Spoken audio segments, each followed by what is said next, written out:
কোনো এক বিশেষ ব্যক্তি সংগঠনকে নিজের কুক্ষিগত করবার জন্যে এভাবে যারা বরিষ্ঠ নেতৃত্ব, এভাবে যারা অভিজ্ঞ ব্যক্তিত্ব বা নেতৃত্ব, তাদেরকে সম্পূর্ণভাবে বাদ দিয়ে যেভাবে কমিটি তৈরি করেছে, তাতে আমার সম্পূর্ণভাবে মনে হয়েছে যে এদের অন্য কোনো দলের সঙ্গে সাঠগাঁঠ আছে।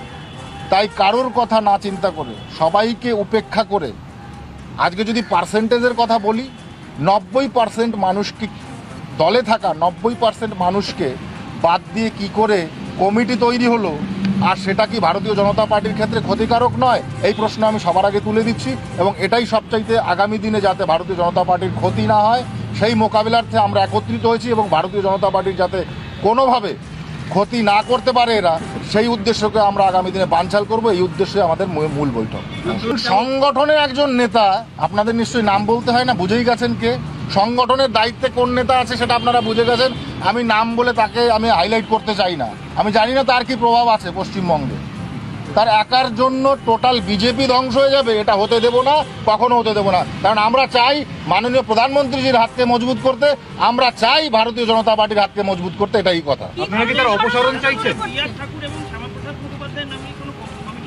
না, এটা এই মুহূর্তে আমি বলবো না, আমি আপনাদের অবশ্যই জানিয়ে দেবো, আমরা জানিয়ে দেবো সকলে। না, আমরা সকলে একটা সিদ্ধান্তে এসে আমরা জানাবো আমরা কি করতে চলেছি। আজকে যে মিটিংয়ে যতটুকু কথা হয়েছে ততটুকু আপনাদের জানালাম। আপনারা কি ওই ব্যক্তির অপসারণ চাইছেন? অবশ্যই আমরা অপসারণ চাইছি। আমরা সময় হলে আমরা আপনাদের কাছে মিডিয়াতে নাম প্রকাশে অনিচ্ছুক, কিন্তু আমরা উপরিতন নেতৃত্বকে জানিয়েছি, এবং আগামী দিনেও তার অপসারণের জন্য আমরা আরো বেশি স্ট্রং ভাবে। শাসক দলের তরফ থেকে কোনোভাবে ষড়যন্ত্র করা হয়েছে যাতে বিজেপিকে উৎখাত করা যায়, বা ষড়যন্ত্রের কথা আপনি বলছেন? একদমই তাই। আমাদের না হলে একটা পার্টিতে স্টিল যারা লিড করছে তাদেরকে 90% বাদ দিয়ে একটা নতুন কমিটি অনভিজ্ঞ লোকদের ঢুকেছে, যাদের ঢুকিয়েছে তাদের বিরোধী নয়। কিন্তু কথা হচ্ছে এটা, একজন ব্যক্তি টোটাল কমিটিটাকে কুক্ষিগত করার জন্য, হস্তগত করার জন্য যারা অভিজ্ঞ ব্যক্তি তাদেরকে সরিয়েছেন, কারণ তাদেরকে না সরালে উনি একা কখনো সেটাকে হস্তগত করতে পারবে না।